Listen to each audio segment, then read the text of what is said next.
सुन के सिंहासन राजा दशरथ मानाही माने, झंख मानाही माने, सोचे न हो रामाचार ही पन मोर, बितल सुत को नाही सुत को नाही न हो रामाचार ही पन मोर, बितल सुत को नाही सुत को नाही न हो।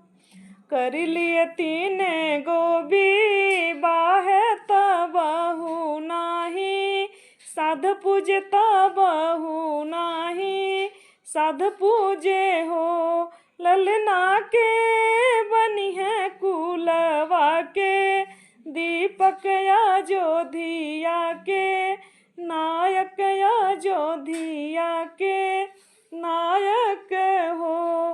रामा के ही बनी है कुलवा के, दीपक अयोध्या के नायक, अयोध्या के नायक हो। सोचत सोचत भैला व्याकुल गुरु के शरण जाले, गुरु के शरण जाले हो। गुरुजी का मानो उपाय बतलवती आंगन गुल, जर होत आंगन गुल जर होत हो। गुरुजी का मानो उपाय बतलवती आंगन गुल, जार आंगन गुल जर होते हो। दीप बिन भाया दीप बिन भावन भयावन, चाँद बिन रतियात चाँद बिन रतिया न हो।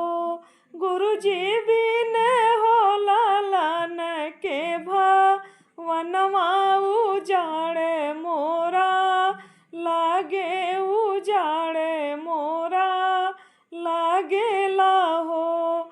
गुरुजी बिना हो लालन के आंगनवा ते सुन सान लागे ला, सुन सान लागे लाहो। के मोर राज काज देखिए त के ही पिंड दान करिए, के ही पिंड दान करिए हो। गुरुजी आसी को सनागर जोधिया के ही मोर, बेलसी के ही मोर बेलसी न हो। गुरुजी आसी को सनागरिया जोधिया के ही मोरे, बेलसी के ही मोरे बेलसी न हो। इतना बचन गुरुजी सुन ले उपाया तावे, उपाया तावे न हो। रामा पुत्र आज्ञा का रावे त श्रृंगी ऋषिबो लावे, त श्रृंगी ऋषिबो लावे न हो। रामा पुत्र आज्ञा का रावे त श्रृंगी ऋषिबो लावे, त श्रृंगी ऋषिबो लावे न हो। जब यज्ञ भइल पूरनवा, अग्नि देव प्रगटे, अग्नि देव प्रगटे न हो।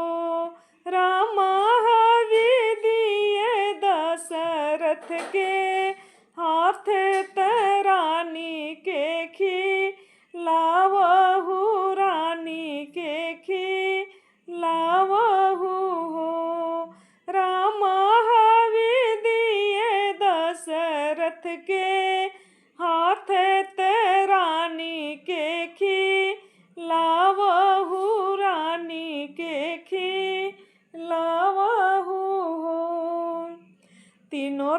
मिली बाटी खैली तगर भजा नावेली गर भजा नावेली हो रामाचाईत के शुक्ल पक्ष नवमी श्री राम जीजा नमलिए राम जीजा नमलिए हो रामाचाईत के शुक्ल पक्ष नवमी के राम जीजा नमलिए राम जीजा नमलिए हो दशरथ दान लूटावे त खुशियाँ माँ नावे त खुशियाँ माँ नावे न हो